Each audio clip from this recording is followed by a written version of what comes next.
¿Qué tal? ¿Cómo están? Bienvenidos. Gracias por estar nuevamente con nosotros hoy día martes. Cada martes diferentes pastores hemos estado enseñando, lo cual es un privilegio que entremos a tu casa.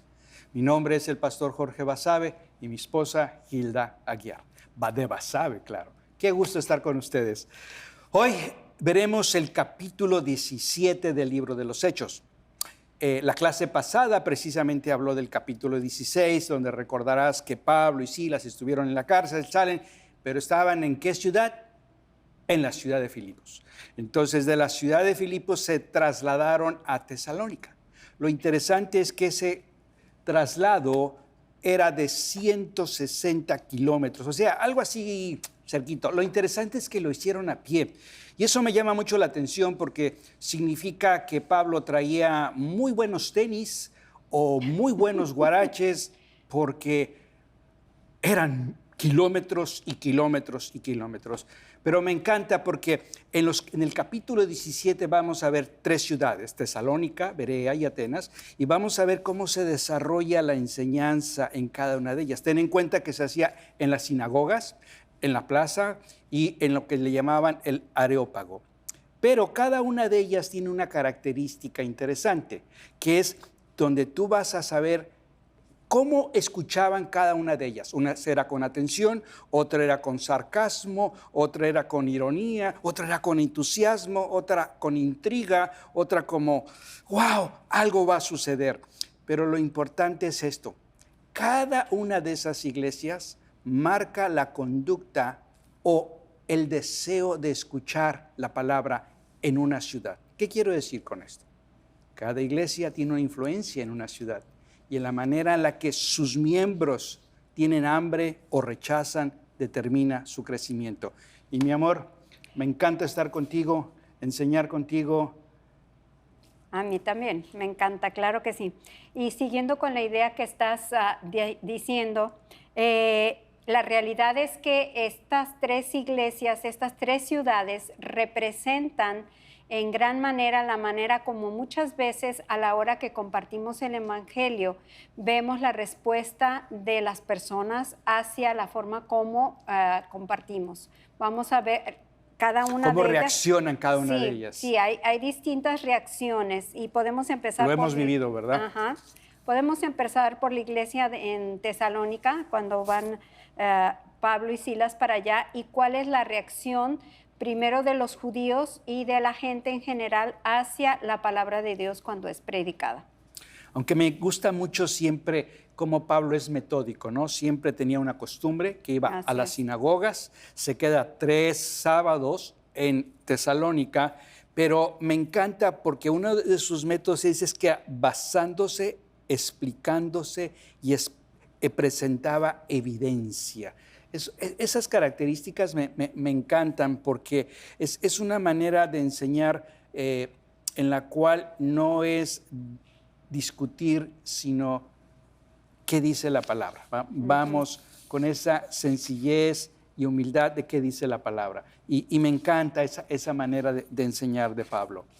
Otra cosa que Pablo hacía también es que encontraba ciudades grandes, y era lo que él trataba, centros grandes a donde él iba y desde donde él se dirigía ahí, porque esperaba que en esas ciudades grandes la gente que escuchaba la palabra, que nacía de nuevo, que surgía en ellos esa pasión por Cristo, iba a ir comunicándola, y que de esas ciudades grandes se iba ahora sí que a extender la palabra de Dios a distintas partes. Como en esta ciudad de Houston, ¿no? Exactamente. Houston, tenemos un problema. No, aquí damos una solución al problema. Así es, haz de cuenta, como Houston, una ciudad muy grande, la cuarta ciudad más grande de Estados Unidos, y donde tenemos representantes de muchos países, no nada más de América Latina preciosa, sino también de todo el mundo. Es una de las ciudades más cosmopolitas de este país. Y entonces, cuando el Evangelio se comparte en una ciudad como esta, la gente comparte esas buenas nuevas con sus conocidos y la palabra se extiende y se difunde de una manera global. Bueno, lo estamos haciendo ahorita, aprovechando la tecnología, y estamos llegando hasta muchos hogares en muchos países, y eso es una bendición. Me encanta cómo en la Escritura, en algunas versiones dice que discutía, pero la realidad es que razonaba o dialogaba usando las Escrituras. ¿Por qué hago hincapié en ello? Porque yo vengo de un tipo de enseñanza donde discutes o impones tu creencia y tu convicción o tu nuevo nacimiento, en vez de hacerlo con un entusiasmo, pero a la vez respetando y ayudando a las personas a razonar en preguntas y respuestas.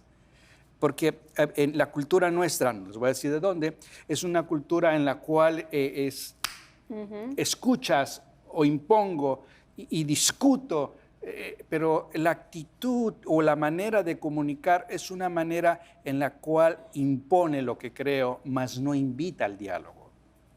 Así es, y Pablo tenía en estos primeros versículos de Hechos 17, verso 2 y 3, Pablo usaba, ahora sí, les declaraba las Escrituras y demostraba. Y ese demostrar viene a ser un exponer. Un exponer es mostrar pruebas. Y él usaba el Antiguo Testamento para demostrarles que Jesús realmente era el Mesías. Él está en la sinagoga, está yendo y entonces está usando lo que hasta entonces era la palabra conocida de Dios para mostrarles, miren, aquí están las pruebas, aquí está la Escritura, y es donde podemos ver que Jesús, del que yo estoy hablando, realmente es el Mesías que hemos estado esperando. Siguiendo tu línea de pensamiento, ¿significa que llevaba toda su Biblia o su aplicación? Yo creo que llevaba la aplicación. No. Qué increíble pensar en la bendición, y yo creo que a veces poco lo hacemos en nuestra época, en pensar la bendición que es tener aquí, como aquí tenemos varias Biblias, varias versiones, y lo mismo lo podemos tener en el celular. Entonces, no era así en ese entonces, ni siquiera tenían algo de la palabra en su propia casa, porque tenían que ir a la sinagoga, donde estaban aquellos enormes rollos escritos con la palabra de Dios. Y era lo que tenían que hacer. Y eso se me hace interesante porque significa que usaban su capacidad de memorizar y aprender. Claro. Porque la tendencia de hoy en día con esta modernidad es, no me sé ni el número de mi casa, tengo que hacer cuál es aquí. Cierto. Y hemos dejado de perder esta capacidad que tenemos en nuestra cabeza, y es importante que sigamos ejerciendo esa memoria, porque Pablo lo hacía evidentemente. ¿Y por qué hago hincapié? Porque la tecnología nos ha hecho un poquito a veces perezosos intelectualmente, y la memoria la hemos nulificado, pero ahí está, porque eso es lo que hacía Pablo. Y llega un momento en la vida en que no tenemos un celular, una Biblia, pero si tenemos la palabra en el corazón y en nuestra mente, sale el poder en X circunstancias. Y me encanta porque dice en el verso 6 que hicieron un alboroto los tesalónicos, fueron tras él a buscarlo, lo arrastraron a Jasón, porque Jasón no era el Guasón, es Jasón, ¿ok? En la casa de Jasón estaban hospedados ahí, y me encanta porque dice que estos que han venido, estos que han trastornado el mundo, han venido acá. Así es. Qué interesante. Me encanta ese verso. Porque me hago esta pregunta. Ella y yo, mi esposa y yo, como inmigrantes en este país, ¿hemos venido a crear un problema o hemos venido a transformar este mundo de acuerdo a la palabra y poder vivir mejor? Porque todos somos inmigrantes. Aunque tú estás en tu nación, tengo una noticia, eres inmigrante, porque solamente estás de paso. Cierto, somos ciudadanos del cielo. Sí, a mí también me encanta esto de que los que trastornan al mundo andan por la ciudad, en la versión Nueva Biblia Vida. Eso es lo que se debería de decir de nosotros los creyentes cuando vamos a donde sea que vayamos, ¿Sí? que vamos trastornando porque llevamos la pasión y llevamos ahora sí que el mensaje que tiene el poder para transformar realmente a las personas de dentro hacia afuera. y de darles una vida nueva. Aquí dice bienaventurados los pies de la paz del Evangelio, ¿no? O sea, que no llegas a discutir, sino llevas esa paz. Y bueno, regresando con los de Tesalónica, eran bravos. La prueba está que meten a la cárcel a Jasón, sus amigos, porque alborotaron a la multitud. Curiosamente, Jasón tuvo que pagar una fianza, lo que aquí le llamamos un bond, y lo sueltan, pero lo curioso es que en cuanto lo sueltan, inmediatamente se van a buscar a Pablo y le dicen a Pablo, Pablo, era de noche, y le dijeron, Pablito, vámonos porque ahorita, toma tu lámpara, porque nos vamos a Berea. Se me hace muy interesante, porque ten en cuenta que no había lámparas, ten en cuenta que no había nada, simplemente... ¿Qué era? Antorchas. Pero dice que se fueron a Berea inmediatamente en la noche. ¿Qué corazón de ese hombre? ¿Qué corazón? Porque estuvo dispuesto a caminar 70 kilómetros más entre Tesalónica y Berea y en la noche. Obviamente no llegaron en 4 horas. No, definitivamente. Y la Biblia no nos especifica cuánto tiempo estuvieron ahí. El punto es que vemos que Timoteo no va con ellos todavía y que lo más probable es que se haya quedado en Filipos, como decías al principio, se queda en Filipos.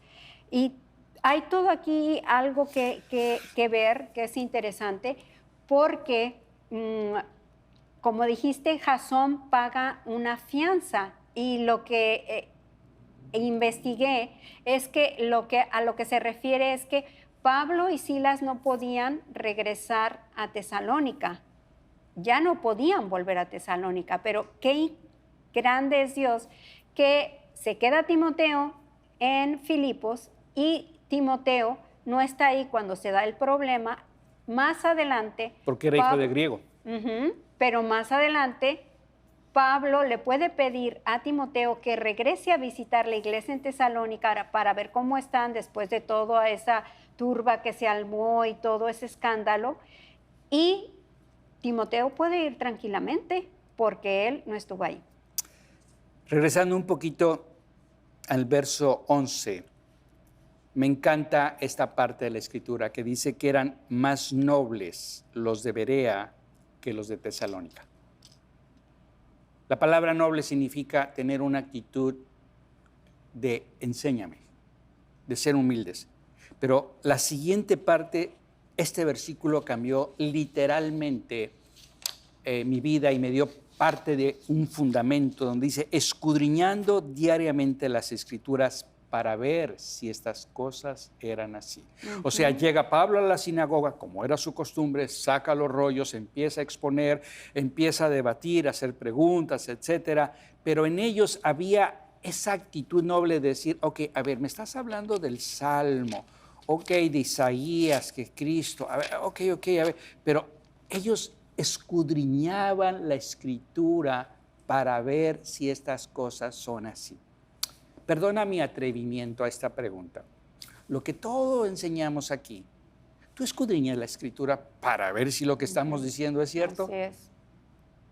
¿Por qué? Porque es importante, porque cuando tú te fundamentas en la Escritura y ella es tu fundamento y compruebas que es cierto, entonces sabes por qué crees lo que crees. No porque fue una emoción, sino porque sabes que está en la palabra y que es verdad y se hace rema dentro de ti. Y fíjate que pensando en eso, mi amor, nosotros sabemos que hay mucha gente y qué bueno que tenga un deseo de estar aprendiendo y que aprovechen la tecnología para hacerlo y tienen la costumbre de ver a muchos predicadores y muchas cosas a través de internet, pero no todo lo que brilla es oro. Entonces, creo que tengamos ese cuidado. No estoy diciendo que no lo hagamos. Claro que sí, es muy importante y qué bueno que tenemos esa oportunidad de escuchar a distintos predicadores de distintas partes que están incluso en el mundo. Lo que quiero hacer hincapié es que seamos precisamente como estos hombres de Berea, de que si voy a escuchar distintas personas que van a estar hablando a mi vida, compruebe yo, tome el tiempo para ver si están citando realmente la escritura de manera correcta, si están usando los versículos en contexto o fuera de contexto, porque muchas veces se pueden usar, como dicen por ahí, como pretexto. Entonces, tenemos que ser muy cuidadosos en realmente escudriñar por nuestra propia cuenta las escrituras. Lo interesante es que el que busca, dice la Escritura, el que busca a Dios, Dios lo encuentra. O sea, es como Pablo, tenía esa hambre y ese celo. Y en esa hambre y en ese celo Dios se le revela. Entonces, hacemos hincapié en ello por la simple y sencilla razón de que el deseo nuestro, Gilda y Jorge, es que tu fe esté fundamentada. Y como dijo Jesús, cuando vienen los problemas, estés arraigado y sepas que tu Dios es más grande que cualquier problema y que cualquier situación y que con Él somos mayoría. Definitivamente. Lo tremendo de esto es cómo el enemigo vuelve a venirse para acá, ¿no? O sea, ¿qué cosa? No sabemos si fue gente de Tesalónica la que llegó a Berea con el chisme de que los que... No, les mandaron un texto. Ah, ok. Los que trastornan al mundo ya llegaron aquí con ustedes a Berea. No sabemos si fue así o si fue al revés, de que gente de Berea fue y les dijo, pues, ¿qué creen? Está Pablo y está Silas, y ellos a lo mejor dijeron, no, ¿cómo? No, hay que ir a avisarles y a ponerles sobre aviso. Y otra vez, Pablo y Silas, a ver, cuéntanos, ¿qué tienen que hacer? Dice que vuelven a agitar y alborotar las multitudes. Aquí podríamos pasarnos un buen tiempo escudriñando y analizando la conducta humana en cómo los hombres religiosos alborotan a las multitudes. Por eso vuelvo a lo que dije, escudriña, porque uno escucha muchas cosas y en ese escuchar me puedo ir, como decimos en mi amado país, con la finta a que eso es verdad, pero date la oportunidad tú mismo de escudriñarlo, porque estos eran bien alborotadores. O sea, eran tremendos. Sí. Y luego se llegaron otra vez. Ya sabían cómo mover las masas. ¿Sí? Pero al darse cuenta de ellos, inmediatamente ahora condujeron a Pablo al puerto nuevamente para que se embarcara rumbo a Atenas. Lo curioso es que recuerda, Filipos, Tesalónica, 160, 170 kilómetros. Luego otros 70 y tantos kilómetros de Tesalónica a Berea. Luego de Berea al puerto, otros 40 millones. ¿Y 40 kilómetros? ¿Y cuántos kilómetros eran más o menos del puerto a Atenas? Alrededor 450, 500. ¿Por qué menciono esto de distancias? Porque cuando uno lo ve en la Escritura es muy rápido leerlo. Pero si lo consideramos en tiempo, era bastante tiempo. Sí. Sin embargo, a él no lo detenía absolutamente nada. Y si te pones a pensar, si pensamos esto, cómo él iba de ciudad en ciudad, en cada ciudad hacía relación con gente que iba conociendo, gente a la cual guiaba al Señor, gente a la cual discipulaba, a la cual aprendía a amar. Y qué duro también separarse rápidamente sin un plan de que duro tanto tiempo y me voy, sino que es la segunda vez en este capítulo que vemos a Pablo salir corriendo, ¿verdad?, por su vida y despedirse y corriendo de la entre gente. comillas, porque eran sus amigos que lo cuidaban. Claro. Porque recuerdo muy bien que hay una parte donde le ponen una paliza, creen que está muerto, Sí. se sacude como las gallinas, se levanta y se vuelve a meter a predicar. O sea, Sí. Pablo era un hombre determinado. Así es. Tremendo, ¿no? Era una pasión. Y a veces uno dice, Una Señor, pasión. lléname esa pasión. ¿Por qué? Así Porque es. entendió la revelación de quién es el Mesías, de que resucitó. Y eso me encanta de Pablo, que siempre hablaba de Cristo resucitado. Por eso es que ahorita vamos a ver esta parte, cuando él llega a Atenas. Ten en cuenta que Atenas en ese siglo era nada más y menos que la capital de todo lo que era la filosofía, la cultura, la escultura. De hecho, en el equipo pastoral tenemos un amigo que es griego y se enorgullece de ser griego, aunque lo dice de broma, pero es parte de la cultura. Claro. Soy griego, se ponen así, ¿no? Pero veamos un poquito cómo va siendo este recorrido. Pablo, al entrar, obviamente se va enardeciendo su corazón porque ve la ciudad llena de ídolos. Y es cuando empieza nuevamente a discutir en la sinagoga. Recuerda que estamos hablando, discutir es razonar a través de preguntas con los judíos y con los temerosos y con los gentiles temerosos de Dios, pero curiosamente lo hacía en las plazas.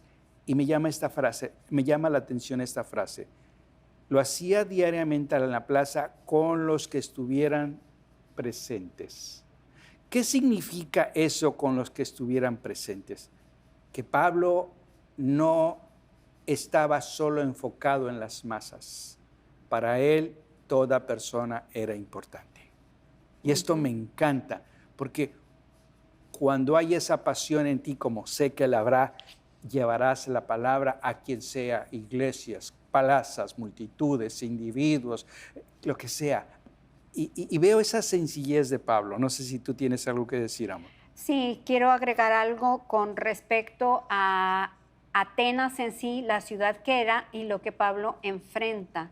O sea, ciertamente Atenas era una ciudad donde la filosofía era algo muy importante. Había ya perdido un poco del esplendor que tuvo en otro tiempo, pero como bien dijiste, los griegos eran muy orgullosos de lo que eran. Tenían una idolatría muy grande. Eran, ahora sí que la mitología griega, la famosa mitología griega en la que vemos dioses a imagen, no nada más en cuanto a imagen física del hombre y de la mujer, sino en cuanto a la imagen interior del hombre y de la mujer, refiriéndonos a actitudes, a su manera de reaccionar, a sus emociones, a todo. Creían en dioses tan humanos como ellos. Me refiero vamos, no había nada tan sobrenatural en eso, sino que eran algo que ellos habían fabricado. Y es algo que con lo que Pablo tiene que pensar cómo va a compartir el evangelio con una gente que está rodeada. Por ahí hacían la broma de que decían que en Atenas había más dioses que personas, más estatuas de dioses, de tanta idolatría que había. Entonces, él tiene que saber cómo va a presentar y ser muy objetivo en su manera de presentar el evangelio, puesto que está hablando con gente que cree en muchísimos dioses. Bueno, por eso Pablo dice que al gentil como gentil, al judío como judío, y me encanta porque como comunicador sabía cómo presentarse o presentar el evangelio de acuerdo a la situación. Así es. O sea, por así decirlo, pongámosle un nombre, era un tipo camaleón, pero era la introducción. No se quedaba ahí porque él era un hombre que llevaba la verdad. Y me encanta porque se encuentra con dos tipos de grupos, hablando de esos filósofos, los epicureos y los estoicos. Epicúreos. ¿Qué? Epicúreos. Pues eran muy picudos. O sea, que la palabra me pone a sufrir. Sí, eran muy picudos, en el sentido que, ¿cómo dijiste que eran? Epicúreos. Epicúreos. Perfecto. Okay. Ajá. ¿Quiénes eran ellos? ¿Quiénes eran los epicúreos? Sí, ¿quiénes eran ellos? Eran muy picudos, pero ¿en qué? En la actualidad asociamos la palabra epicúreo con la búsqueda del placer y el amor de la buena vida. Oh, paz y amor, hermano. Eso es lo que tú me quieres decir.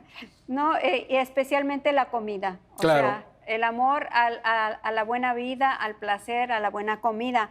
Pero Todo lo es que me dé placer. Pero la filosofía epicúrea incluía mucho más que eso. Su fundador, Epicurio, era un existencialista. ¿Y a qué nos referimos con esto?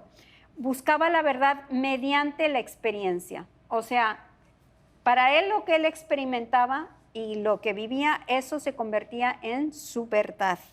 O sea, me estás hablando que de acuerdo a lo que sentía en el momento, es como a veces siento de Dios y a veces no siento de Dios.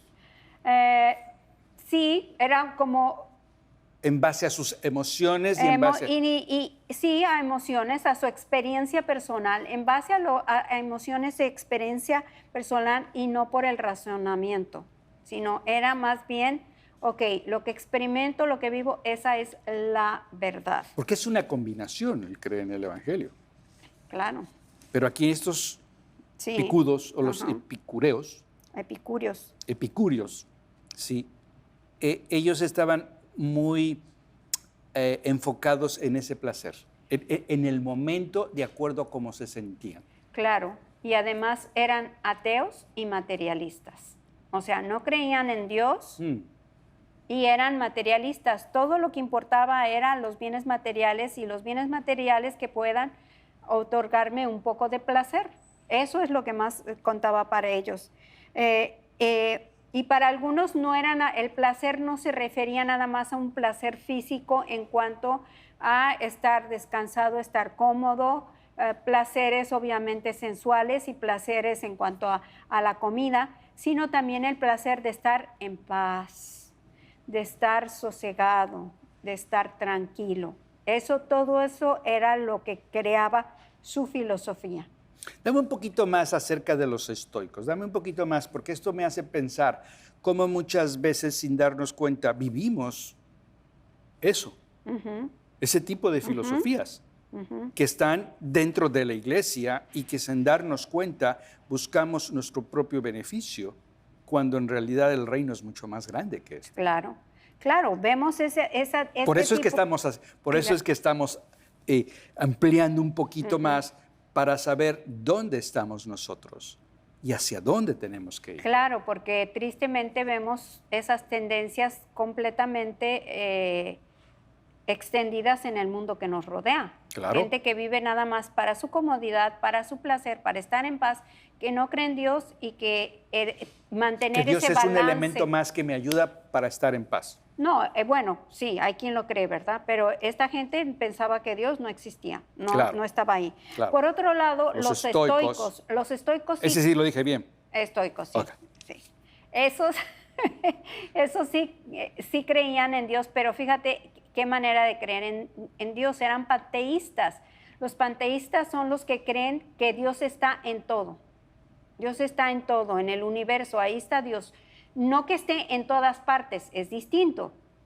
Podemos pensar, sabemos que Dios está en todas partes al mismo tiempo, por eso es Dios. Pero esta gente no pensaba en un ser, sino que todo lo que forma parte del universo, eso es Dios.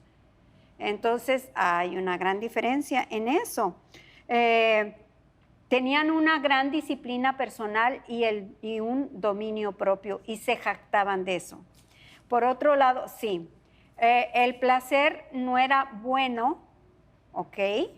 Estaban en contra de los epicúreos, el placer no es bueno, pero el dolor no es malo. O sea, el dolor es, dicho de otra manera, el placer para ellos estaba mal, pero el dolor estaba bien.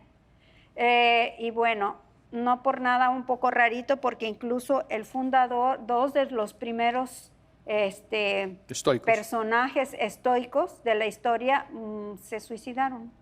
Entonces, creo que esa filosofía no es la mejor del mundo. O sea, en conclusión, los epicúreos.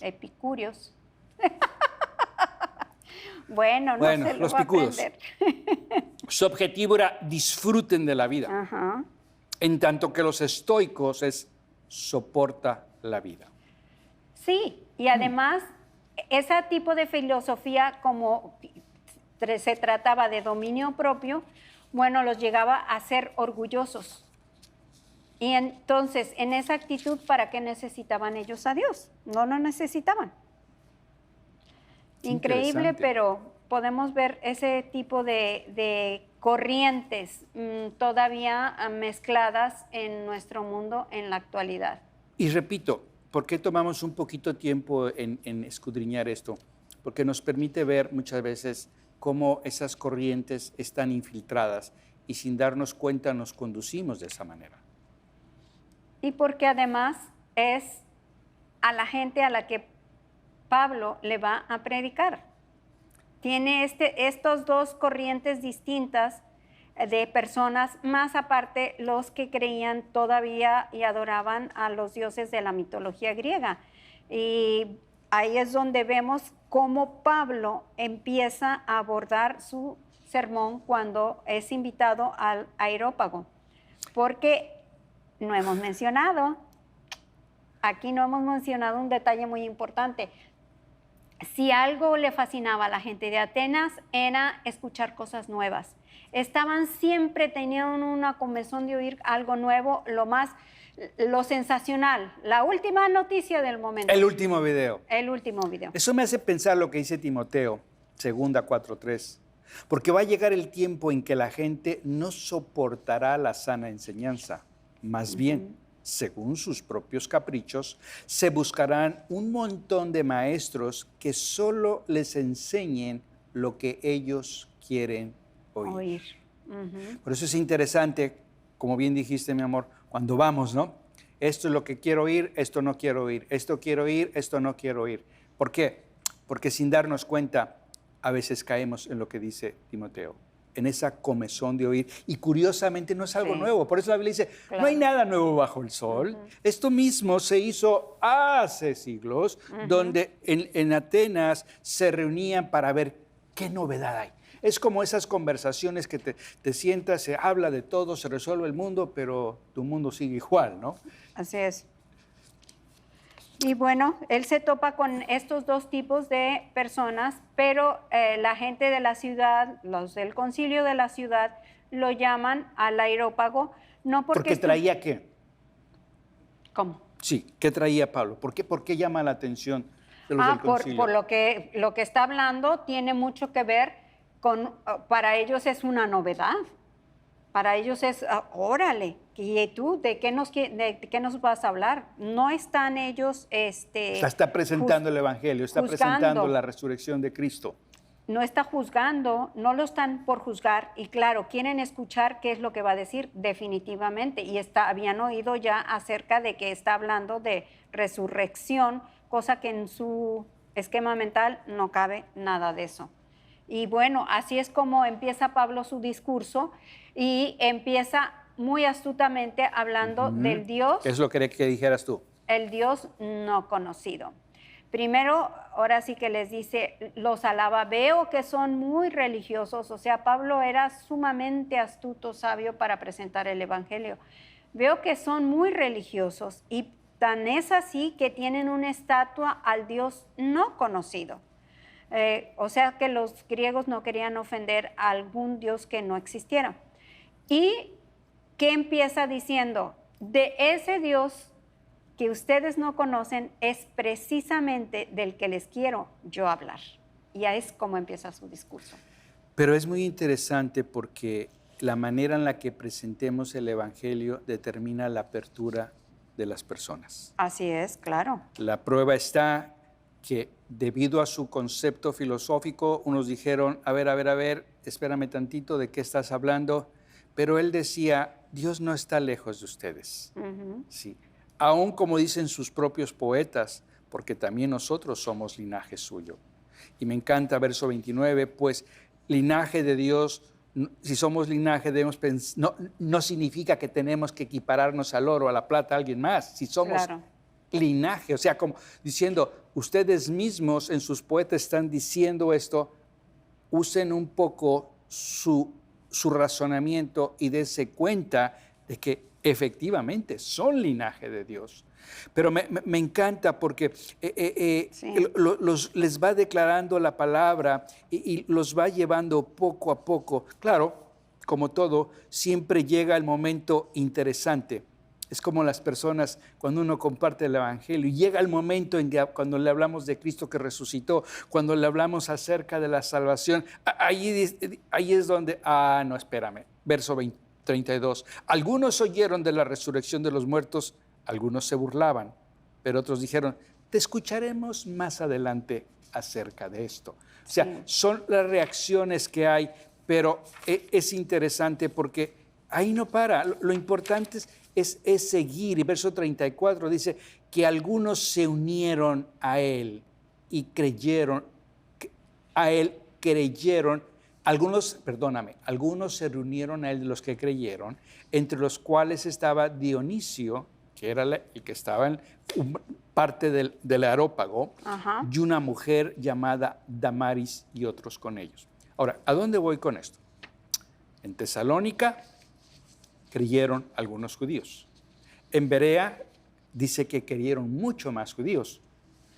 Estoy hablando de los judíos.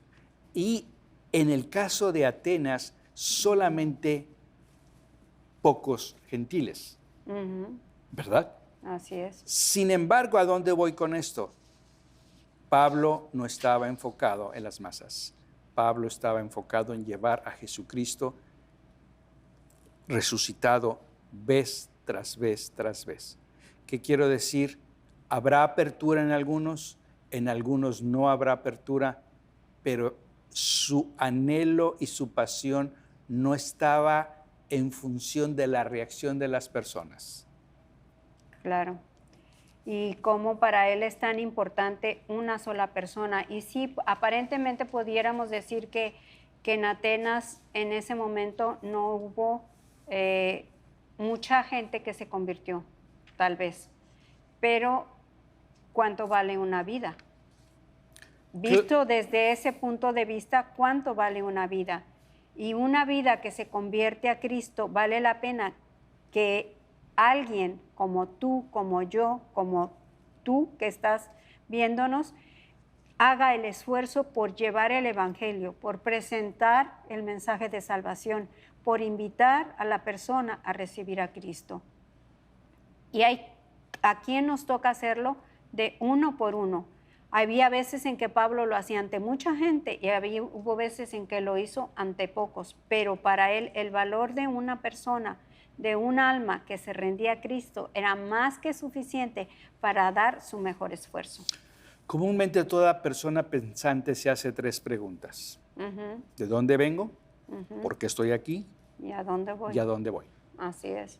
Toda persona se lo ha hecho. Sí. Lo curioso es que la ciencia no ha respondido, no ha podido dar respuesta. La filosofía da un Más o concepto. menos. La única que te da la respuesta a esas 3 preguntas es Cristo. El único. Venimos del Padre, estamos por el Padre y vamos al Padre. Pero en ese estar es a cuántos rescatamos para llevarnos al cielo. Y el cielo no empieza de la muerte en adelante. El cielo empieza cuando de corazón nos rendimos a Cristo y sabemos que Él murió por nosotros, que dio su vida por nosotros. Y es tan sencillo como decir, Padre, ven a mi vida. Yo agradezco que estén aquí el día de hoy, martes, y cada martes, y repito lo que dije al principio, es el interés de todos nosotros que conozcas a Cristo, que escudriñes las Escrituras, pero quiero hacerte esta pregunta. Si tú fallecieras el día de hoy, ¿sabes a dónde vas a ir? ¿Sabes por qué estás aquí? Piénsalo un momento. La respuesta a esas preguntas está al alcance tuyo. Simplemente dile, Jesús, no te conozco, he oído hablar de ti, pero hoy te entrego mi vida. Te recibo en mi corazón como mi Señor y como mi Salvador. Recibo tu perdón, sé que yo debería estar ahí en la cruz, pero tú moriste por mí. Hoy te recibo como mi Señor y Salvador. Yo te doy gracias porque tú hiciste esa oración de toda tu alma. Y esa hace la gran diferencia. Y en la ciudad donde tú estás, empezarás a marcar la diferencia. ¿Por qué? Porque sé que te harás una persona que escudriña la Escritura vez tras vez para ver si estas cosas son así. Una vez que Dios te habla y se te revela, tú te levantas con una vida dentro de ti para ser luz y se convierta ese versículo donde ahora vienes tú a transformar esta ciudad, ahora vienes tú a transformar este poblado.